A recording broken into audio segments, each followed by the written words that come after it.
CPR, the importance of this. And I absolutely love the fact that we get to meet so many persons. This is a large cross section of people that come onto the Brunch set. And my next guest is no different. Let me take the time to welcome, and this is like my brother, guys. This is like years and years and years of this relationship going. And I take the time to welcome Mr. Alvin Douglas, and thank you so much for being a part of Brunch, a Taste of Tobago. Now, guys, you would know Alvin. Alvin has been doing the most safety at sea, preparedness, going to schools, your businesses, frontier diving. You know, it's so much that you're doing in this space, and you keep educating us, and we just want to thank you for that. Yeah. So we're talking CPR today, and of course the importance of CPR. So you take it away. And thank you for having me. And thank you for inviting me on. And as you said, my business basically relies on the marine sector.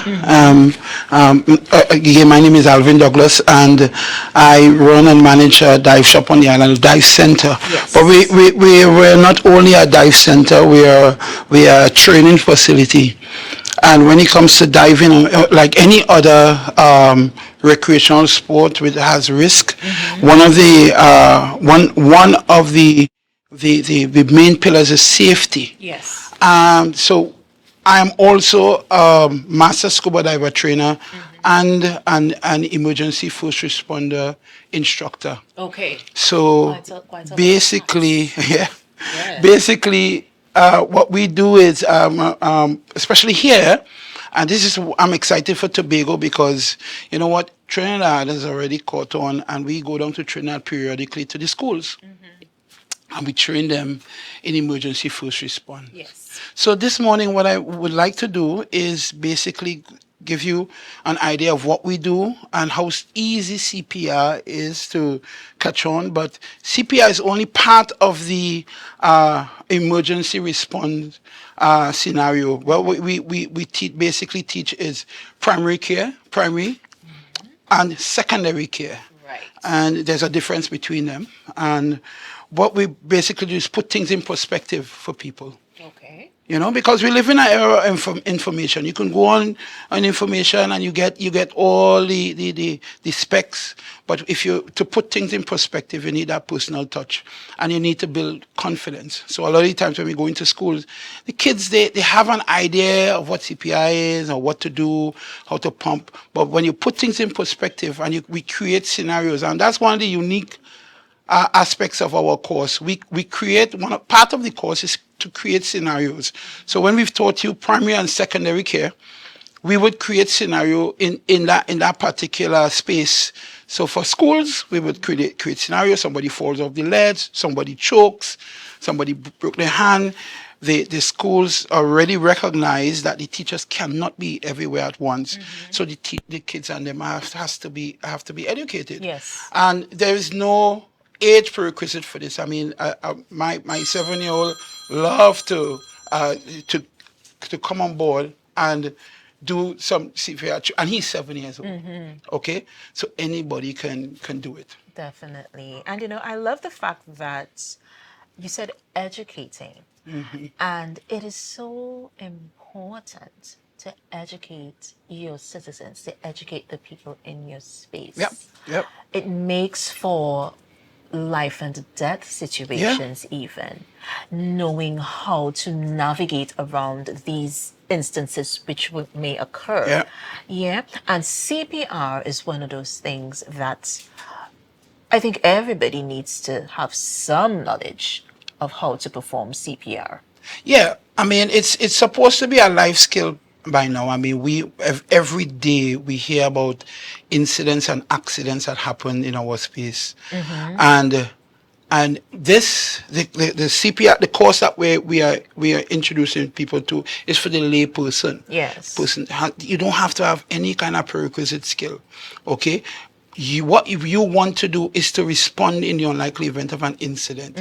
Somebody falls, you come up to somebody who's unconscious on the beach, in the schools, Quite recently, we in my office, a tour bus came with some visitors from the cruise ship, and this lady, they brought the lady in.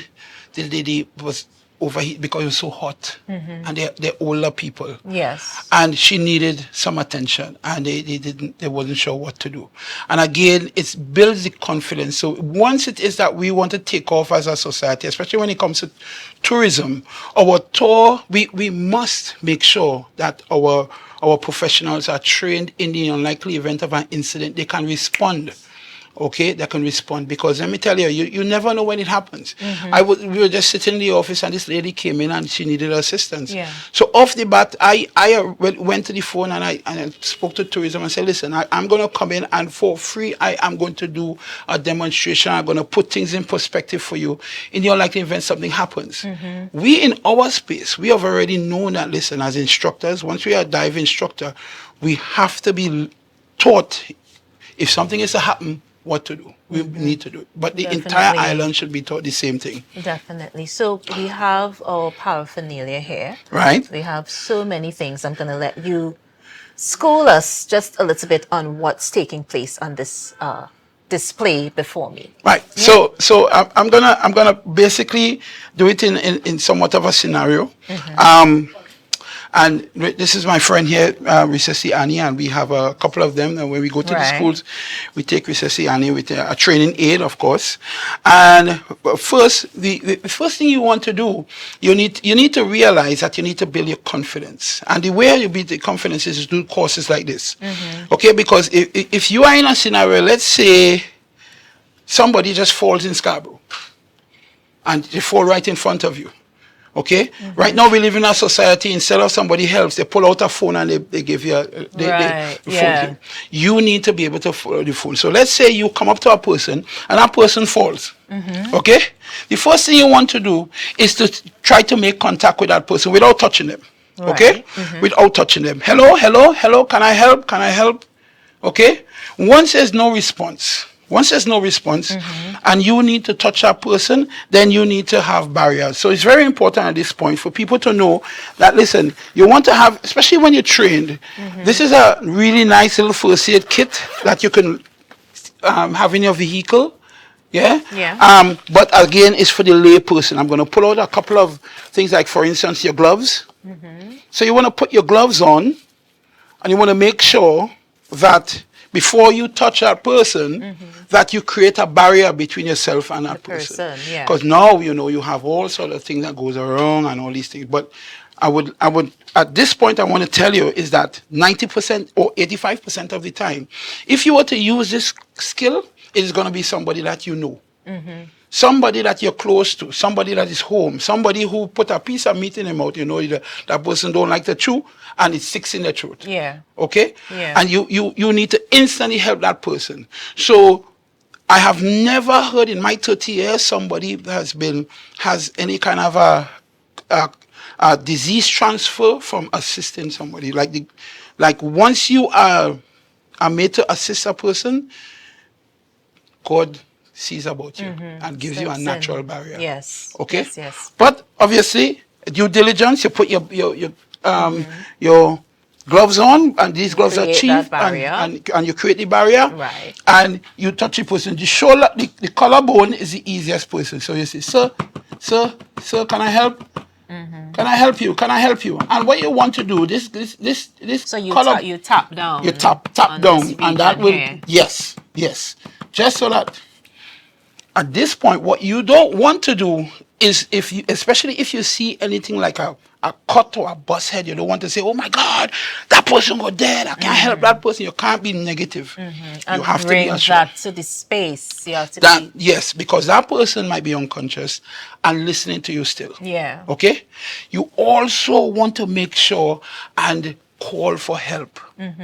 But what people do, the problems that people do is that, okay, especially in a crowd, is that they say, you go ahead and call for help. But you want to identify that person. You, sir, in that green jersey with the glasses, sir, can you call 911 for me? You call for help. Make sure that person, because if you just call out in a crowd, everybody will assume the other person is calling for help.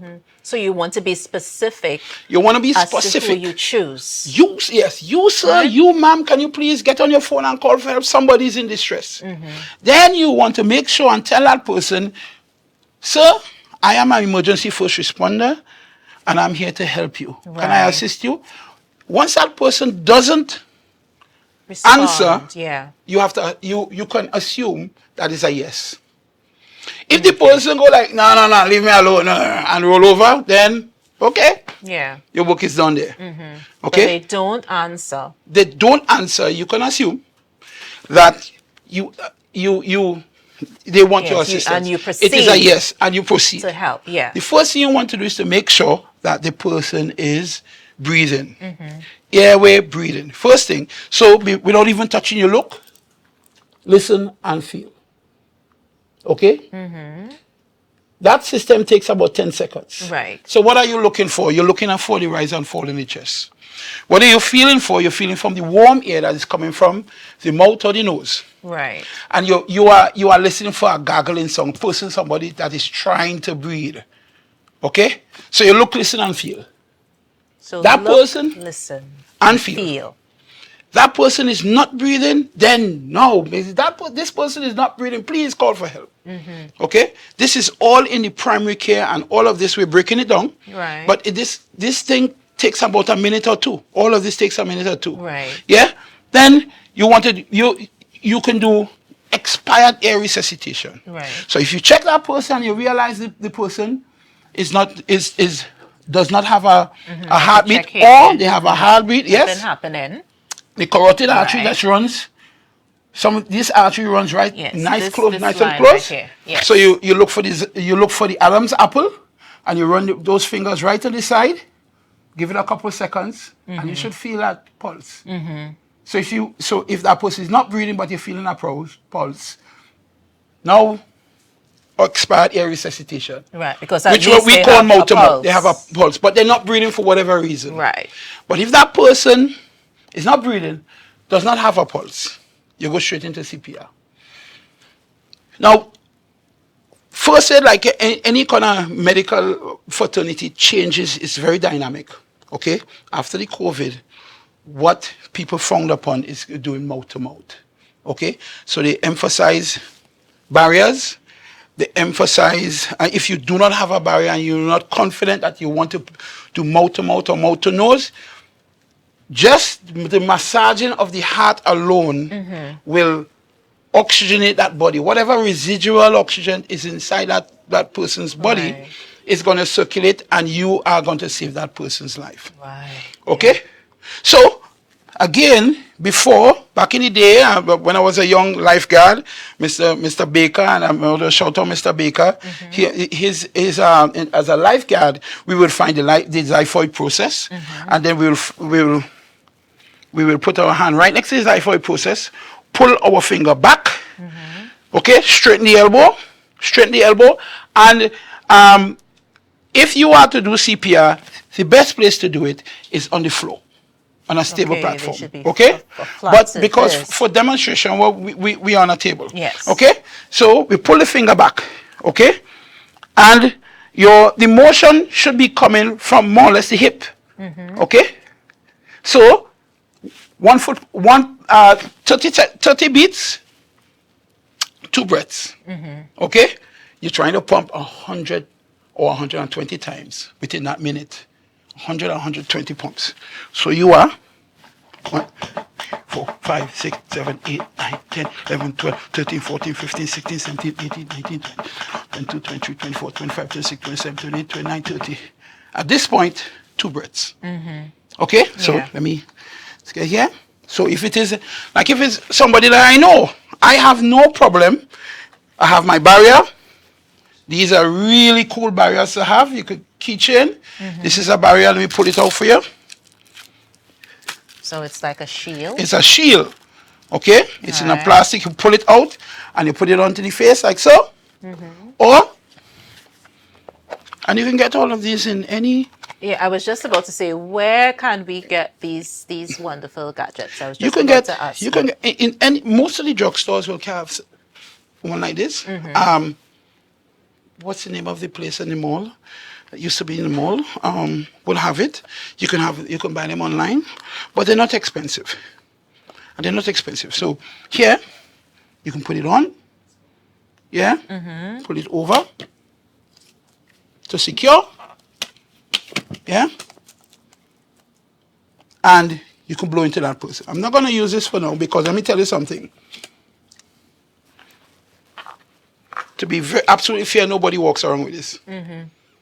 If you're in SCAP, you don't have anything in this place, right? You wouldn't necessarily have You're that, more likely, especially after you've trained, you're more likely will have a little one like this, yeah? Yeah, the but shield. but let's say somebody that's close to you, somebody in your home, that person falls. Time is of the time The essence. is of the essence. So Yes. you lift the chin, because at this point, his tongue has fallen back, and just because he's in this position and he's unconscious, he's not breathing because his tongue is blocking his airway. Right. So what you want to do, you do a chin lift, yeah?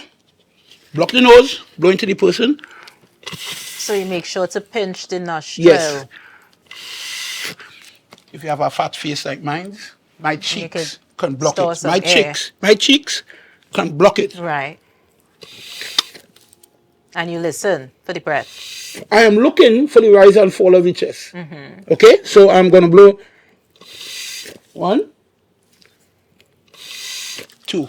Now remember that xiphoid process I tell you about? Now because time is of the essence, what you want is the center of the chest, yeah? Pull it back, pump. 1, 2, 3, 4, 5, 6, 7, 8, 9, 10, 12, 13, 14, 15, 16, 17, 18, 19, 20, 22, 23, 24, 25, 26, 27, 28, 29, 30.